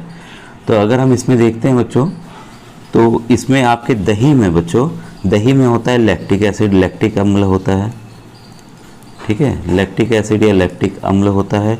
और विनेगार में आपका एसिटिक एसिड होता है बच्चों, ठीक है, एसिटिक एसिड या एसिटिक अम्ल होता है, ठीक है। तो इसका उत्तर क्या होगा सही बच्चों? ऑप्शन नंबर डी, ठीक है। दही और आपका सिरका जो है, ठीक है, ये इसका देखिए विनेगार को हिंदी में सिरका बोलते हैं, तो इसका ऑप्शन बच्चों ये सही है, दही और सिरका, 64 का डी। और बाकी में देखिए वो बेस दिया हुआ है, क्षार दिया हुआ है। क्वेश्चन नंबर 65 है, निम्न में से कौन सा पदार्थ पॉलीमर से निर्मित है? पॉलीमर आपको पता है बच्चों कि छोटे छोटे यूनिट जब मिल के कोई बड़ी लड़ी बनाते हैं तो उसको पॉलीमर कहते हैं, ठीक है। तो इसका उदाहरण जो है, पॉलीमर का उदाहरण हमारा स्वयं का बाल है बच्चों, ठीक है, जो कि एक पॉलीमर है, ठीक है। और बाकी तो पॉलीमर नहीं है बच्चों। देखिए क्वेश्चन नंबर 66 है, स्टेनलेस स्टील के बर्तनों के तल प्रायः तांबे के होते हैं, इसका कारण क्या है? ठीक है, तो इसका कारण है बच्चों कि स्टेनलेस स्टील की अपेक्षा तांबा ऊष्मा का अच्छा चालक है, इसलिए एक परत बस उसमें चढ़ा दी जाती है, ठीक है। जिन बच्चों को इंग्लिश ऑप्शन पढ़ना है वो यहाँ से देख सकते हैं, इसका भी ऑप्शन सी है, copper is better conductor of heat than stainless steel, ठीक है। देखिए क्वेश्चन नंबर 37 है बच्चों, 67 सॉरी। अवायवीय जीवाणु जैविक अवशिष्ट पदार्थों को अपघटित कर जैव गैस बायोगैस बनाते हैं, परिवर्तन अ ये माना गया है। फिर जैव गैस बायोगैस ईंधन के रूप में जलाई जाती है, ये परिवर्तन ब माना गया है। निम्नलिखित कथन इन परिवर्तनों से संबंधित है, सही कथन चुनिए, ठीक है। तो इसका सही कथन है बच्चों, परिवर्तन अ व ब दोनों ही रासायनिक परिवर्तन है, ये दोनों ही क्रिया जो हो रही हैं वो दोनों ही क्या है आपकी रासायनिक क्रिया है, ठीक है। चाहे वो बायोगैस का निर्माण हो बच्चों या बायोगैस को हम जला रहे हो, ठीक है, एक ईंधन के रूप में, ये दोनों ही केमिकल चेंज है बच्चों, ठीक है। तो रासायनिक परिवर्तन दोनों है। क्वेश्चन नंबर 68 देखिए बच्चों, ये मिलाने वाला है बच्चों, इसमें निम्न का मिलान कीजिए तथा सही विकल्प चुनिए, ठीक है। तो हम देखते हैं बच्चों कि जो कैल्शियम हाइड्रोक्साइड है वो उसको चूने का पानी कहते हैं, ठीक है। कैल्शियम हाइड्रोक्साइड चूने का पानी है, या इसको लाइम वाटर भी कहते हैं हम लोग, कैल्शियम हाइड्रोक्साइड CaOH 2 बार बच्चों, ये कैल्शियम हाइड्रोक्साइड का फॉर्मूला है बच्चों, ये है आपका चूने का पानी या लाइम वाटर, ठीक है। अब दूसरा ऑप्शन हम देखते हैं कि दूसरा ऑप्शन क्या है, अमोनियम हाइड्रोक्साइड, ठीक है। तो हमारा जो अमोनियम हाइड्रोक्साइड है बच्चों, खिड़की के कांच साफ करने का मार्जक होता है बच्चों, ठीक है। तो ये आपका है विंडो क्लीनर, जो खिड़की को साफ़ किया जाता है, ठीक है। इसका मैं कर देता हूँ, फिर से मिला देता हूँ। और आपका अमोनियम हाइड्रोक्साइड बच्चों हो गया खिड़की के कांच साफ करने का मार्जक हो गया, ठीक है। ये इसके बाद हमारी बारी है इसकी सोडियम हाइड्रोक्साइड की, ठीक है। सोडियम हाइड्रोक्साइड बच्चों ये आपका साबुन बनाने में इस्तेमाल होता है, ठीक है, सोडियम हाइड्रोक्साइड, ठीक है। तो ये हमारा साबुन बनाने में इस्तेमाल होता है। बचा आखिरी बच्चों मैग्नीशियम हाइड्रोक्साइड। मैग्नीशियम हाइड्रोक्साइड जो बच्चों है वो मिल्क ऑफ मैग्नीशिया, जब आपको बहुत ज़्यादा गैस बन जाती है तो आपने डाइजिन सिरप वगैरह पिया होगा या डाइजिन टैबलेट खाई होगी, तो ये मिल्क ऑफ मैग्नीशिया ये आपका मैग्नीशियम हाइड्रोक्साइड है, MgOH ट्वाइस, ठीक है। तो इसको न्यूट्रलाइज कर देता है बच्चों, ठीक है। तो इसके लिए हमारा ये ऑप्शन नंबर इसका बी जो है बच्चों 68 का बी जो है वो सही है, ठीक है। अब आइए नेक्स्ट क्वेश्चन पढ़ें, क्वेश्चन नंबर 69। निम्न का मिलान कीजिए और सही विकल्प का चुनाव कीजिए, ठीक है। तो हम इसमें देख रहे हैं LPG, LP जो है हमारा उसका फुल फॉर्म है द्रवित पेट्रोलियम गैस, हिंदी में तो द्रवित कहेंगे, और इंग्लिश में अगर इससे आपका फुल फॉर्म पूरा मिल रहा है बच्चों, लिक्विफाइड पेट्रोलियम गैस LPG, ठीक है। तो लिक्विफाइड पेट्रोलियम गैस या द्रवित पेट्रोलियम गैस का ये पैराफिन मोम, जो पैराफिन मोम है बच्चों ये होता है हमारा मोमबत्ती बनाने में इसका इस्तेमाल होता है, ठीक है। और आपका तीसरा है बिटुमिन। बिटुमिन ये जो सड़क होती है, सड़क बनाने में इस्तेमाल होता है, सड़क का डामरीकरण किया जाता है, जो उसका काला काला आप देखते हैं रोड पे जब चलते हैं तो रोड की सरफेसिंग में इसका इस्तेमाल बच्चों होता है, ठीक है। आखिरी में आया CNG। CNG जो है बच्चों आपका वो संपीड़ित प्राकृतिक गैस है, कंप्रेस्ड नेचुरल गैस। अगर इंग्लिश से देखेंगे तो एकदम मैच करेगा इसके टर्म्स, सी से कंप्रेस्ड, एन से नेचुरल और जी से गैस। ठीक है, तो ये टर्म्स आपको देखिए इंग्लिश में भी याद करने चाहिए, क्योंकि कई परीक्षाओं में इसके इंग्लिश टर्म्स हिंदी में लिख के आ जाते हैं, तो आप नहीं जानेंगे तो आपका गलत हो जाएगा। तो इसका 69 का ऑप्शन कौन सा सही है? 69 का ऑप्शन आपका बच्चों बी सही है। ठीक है, अब देखिए क्वेश्चन नंबर 70 आपको बताना, सल्फेट विलयन में कुछ समय के लिए डाला जाता है तो कॉपर सल्फेट विलयन का नीला रंग विलुप्त हो जाता है तथा लाल रंग का पाउडर सदृश पदार्थ तली में जमा हो जाता है। यह अभिक्रिया एक उदाहरण है। When zinc granules are added to copper sulfate solution for some time, blue color of copper sulfate solution disappear and a powdery red mass is deposited at the bottom. This reaction is an example of। तो ये बच्चों एक उदाहरण है आपका विस्थापन अभिक्रिया का। ठीक है, डिस्प्लेसमेंट रिएक्शन का है, जिसमें एक चीज़ दूसरे को निकाल रहा है। तो ये देखिए कॉपर सल्फेट जो है, अगर इस कॉपर सल्फेट एक घोल के रूप में होता है तो ये बच्चों खुद नीले रंग का होता है। ठीक है, ये ब्लू रंग का होता है। ठीक है, और ये जब हम जिंक के दाने डाल देते हैं, ठीक है, उसके ग्रेनुल्स डाल देते हैं जिंक के, तो हमें मिलता है ये जेड क्या होता है, कॉपर को रिप्लेस कर देता है, कॉपर को हटा देता है, तो ये बन जाता है जिंक सल्फेट। ठीक है, तो इसका जो नीला रंग है वो गायब हो जाता है और ये कॉपर ये खुद से अलग हो जाता है। तो कॉपर खुद भी बच्चों ये रेड कलर का होता है, तो नीचे जो है लाल लाल वो दिखता है। ठीक है, तो इस तरह से ये रिएक्शन होता है। तो ये कौन सा रिएक्शन है? विस्थापन अभिक्रिया का ये रिएक्शन है बच्चों। ठीक है, डिस्प्लेसमेंट रिएक्शन। आप रिएक्शन भी नोट कर लीजिए, क्योंकि रिएक्शन पे भी कई बार सवाल बनते हैं बच्चों। क्वेश्चन नंबर 71 है बच्चों कि कार्बन डाइऑक्साइड एवं चूने का पानी अभिक्रिया करके बनाते हैं। ठीक है, तो हमने देखिए कार्बन डाइऑक्साइड, चूने का पानी ले लें भाई। चूने का पानी का फॉर्मूला क्या है? Calcium hydroxide. ठीक है, ये है। इसको जब हम CO2 के साथ अभिक्रिया कराते हैं, रिएक्शन होता है इन दोनों का, तो देखिए बनेगा बच्चों calcium carbonate CaCO3 plus H2O plus पानी बनता है बच्चों। ठीक है, तो हम देख रहे हैं कि ये आपका किस ऑप्शन में सही है, कैल्शियम कार्बोनेट और H2O, ये आपका बी ऑप्शन में बच्चों है। ठीक है, तो ये इसका उत्तर होगा 71 का बी। अब देखिए क्वेश्चन नंबर 72 आपके सामने, निम्न में से धातुओं का युग्म है, the pair of metals among the following is. अगर हम देख रहे हैं यहाँ पर सोना और कार्बन दिया है, कार्बन आपका देखिए नॉन मेटल है, अधातु है ये। प्लास्टिक और रबड़ ये भी धातु नहीं है। हीरा और चांदी, चांदी तो है, हीरा नहीं है। ठीक है, तांबा और पारा, तांबा और पारा इसका बच्चों सही आंसर है। तो हमारा आंसर क्या हुआ? कॉपर और मरकरी, ये दोनों ही धातु हैं बच्चों। ठीक है, 72 का डी। अब आइए क्वेश्चन नंबर 73 देखें। हमारे घरों में पाए जाने वाला प्लास्टिक के बर्तन गर्म करने पर आसानी से विरूपित हो जाते हैं या इन्हें मोड़ा जा सकता है। इस प्रकार का प्लास्टिक क्या कहलाता है? तो इस प्रकार का प्लास्टिक बच्चों कहलाता है थर्मोप्लास्टिक। ठीक है, तो याद रखिएगा थर्मोप्लास्टिक कहलाता है। थर्मोसेटिंग प्लास्टिक अगर उसका उदाहरण है बच्चों, जो हमारे कुकर होता है, कुकर का हैंडल काफ़ी टफ होता है। ठीक है, तो वो थर्मोसेटिंग प्लास्टिक है जो कि मुड़े ना। ठीक है, थर्मोप्लास्टिक वो है जो मुड़ जाए।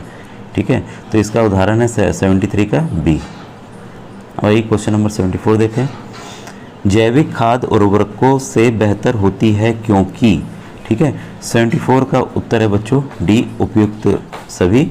ये मृदा में अधिक ह्यूमस संचित करती है, मृदा संरचना को सुधारती है और खेतों में तैयार की जा सकती है। सभी सही है, तो 74 का हुआ डी। अब क्वेश्चन नंबर 75 है ये बच्चों, निम्नलिखित में से कौन सा कथन सत्य है?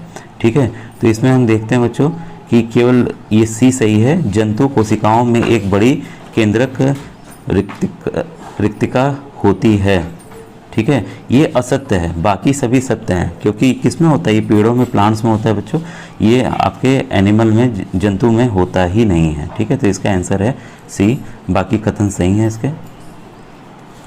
क्वेश्चन नंबर 76 है बच्चों, कुछ कवक जैसे माइकोराइजा वृक्षों की जड़ों में रहते हैं। वृक्ष कवक को पोषण प्रदान करते हैं बदले में उन्हें जल और पोषक तत्वों के अवशोषण में सहायता मिलती है। इस प्रकार के संबंध को कहते हैं।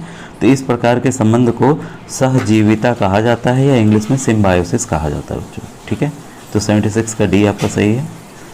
77 है, रेशों को ऊन में परिवर्तित करने का सही क्रम है। तो इसका एक बच्चों सही क्रम होता है। ठीक है, तो उसका सही क्रम है, देखिए पहले ऊन की कटाई है, फिर अभिमार्जन है, फिर छटाई है, फिर बर की छटाई है, फिर रंगाई है, फिर रीलिंग है। ठीक है, तो इसका ऑप्शन नंबर सी बच्चों सही है। इसको याद कर लीजिएगा क्योंकि यही इसका क्रम है और इस तरह से परीक्षा में कई बार आया हुआ है। और क्वेश्चन नंबर 78 है बच्चों, उच्छ्वसित एक्सेल्ड वायु में ऑक्सीजन व कार्बन डाइऑक्साइड का प्रतिशत होता है। ठीक है, तो इसका जो प्रतिशत होता है बच्चों, काफ़ी इंपॉर्टेंट क्वेश्चन है। ये होता है 16.4% आपका ऑक्सीजन होता है और 4.4% आपका CO2 होता है। अंदर कितना जा रहा है, अंदर जाता है 21 और लौटता है इतना, और ये 0 में जाता है और लौटता है ज़्यादा, क्योंकि हमारे शरीर में कार्बन डाइऑक्साइड बनता है। ठीक है, तो इसका सही उत्तर क्या है, 78 का डी। अब एक क्वेश्चन नंबर 79, निम्नलिखित कथनों में से सही कथन चुनिए। ठीक है, तो इसका सही कथन है, इष्ट अवायवीय श्वसन द्वारा ग्लूकोज से अल्कोहल का निर्माण करते हैं। ठीक है, बाकी कथन गलत है बच्चों, इसका ऑप्शन नंबर सी सही है। क्वेश्चन नंबर 80 है बच्चों, मछली मुख्यतः अपने नाइट्रोजनीय अवशिष्ट पदार्थों का निम्न रूप से उत्सर्जन करती है। जो फिश है एक्सक्रीट करती है अपनी नाइट्रोजनस वेस्ट, वो किस फॉर्म में करती है, वो करती है बच्चों यूरिया के फॉर्म में। ठीक है, क्वेश्चन नंबर 81 है, सरसों के पुष्प में 4 बाह्य दल, 4 दल, 6 पुंकेसर व 1 स्त्री केसर होते हैं, यह पुष्प है।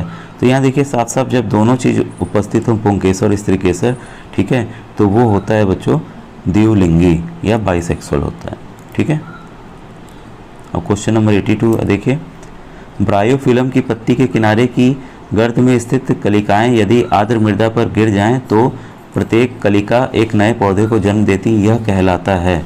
ठीक है, तो यह कहलाता है हमारा कायिक प्रवर्धन, वेजिटेटिव प्रोपगेशन। ठीक है बच्चों, तो 82 का आंसर क्या है, सी सही है।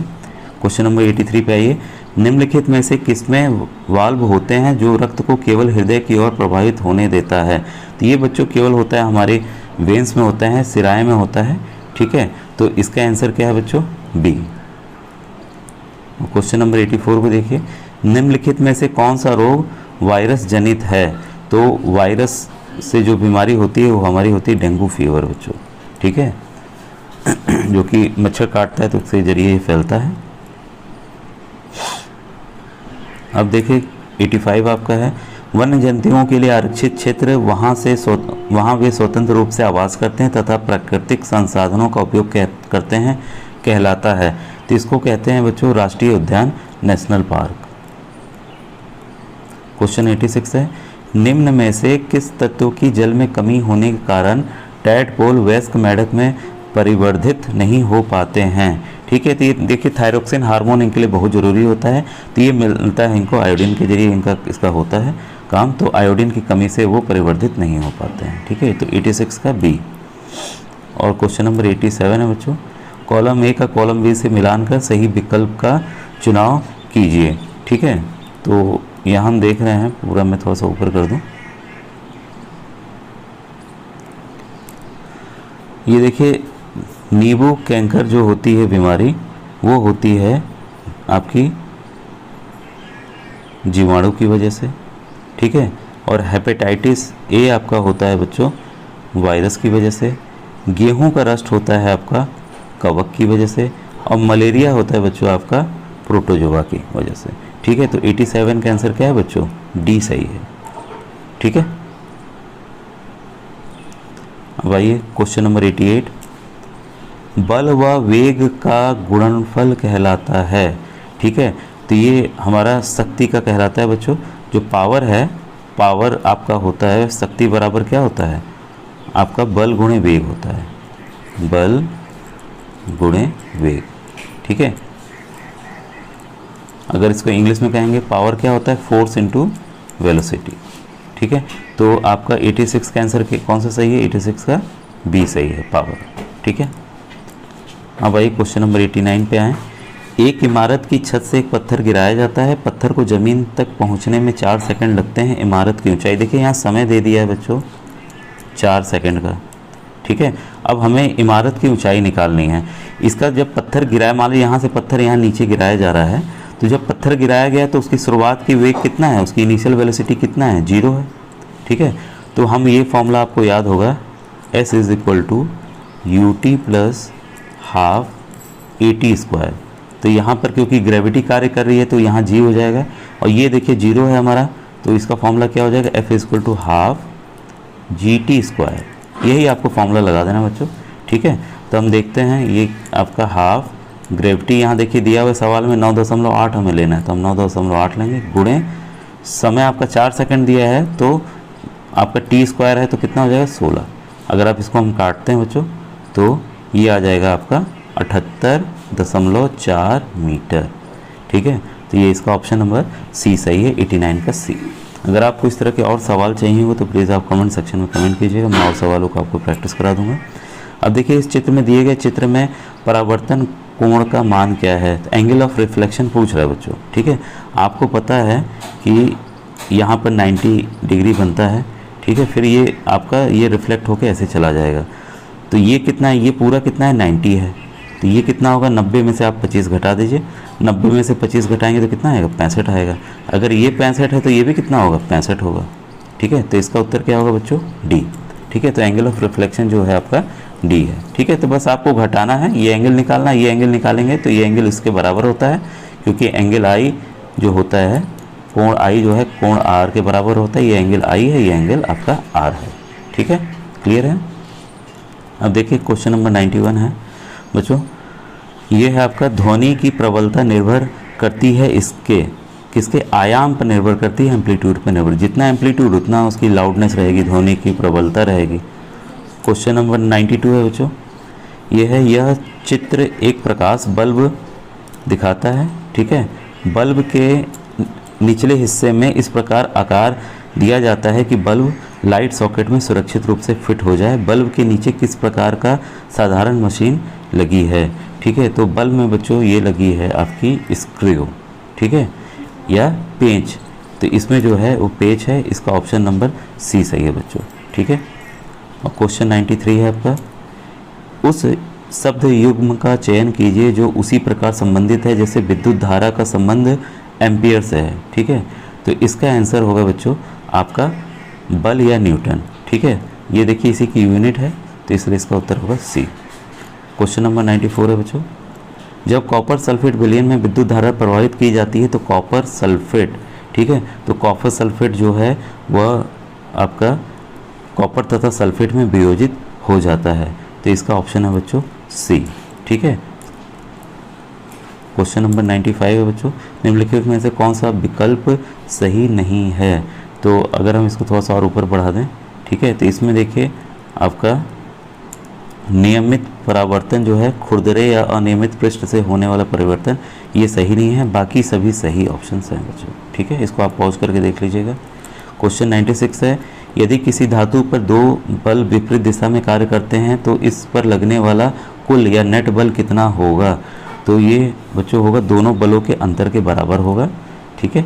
अब क्वेश्चन नंबर 97 है, एक विद्युत परिपथ में बैटरी है, ठीक है, तो बैटरी जो होती है वो दो या अधिक सेलों का संयोजन होता है, कॉम्बिनेशन ऑफ 2 और मोर सेल्स होता है, इसका ये उत्तर है बच्चों। क्वेश्चन नंबर 98 है, जब हम किसी तापक हीटर के सामने बैठते हैं तो हमें ऊष्मा प्रदान प्राप्त होने का प्रक्रम क्या है, ठीक है, तो इसका जो बच्चों है रेडिएशन है या विकिरण है, तो इसके जरिए वो काम कर रहा है, ठीक है।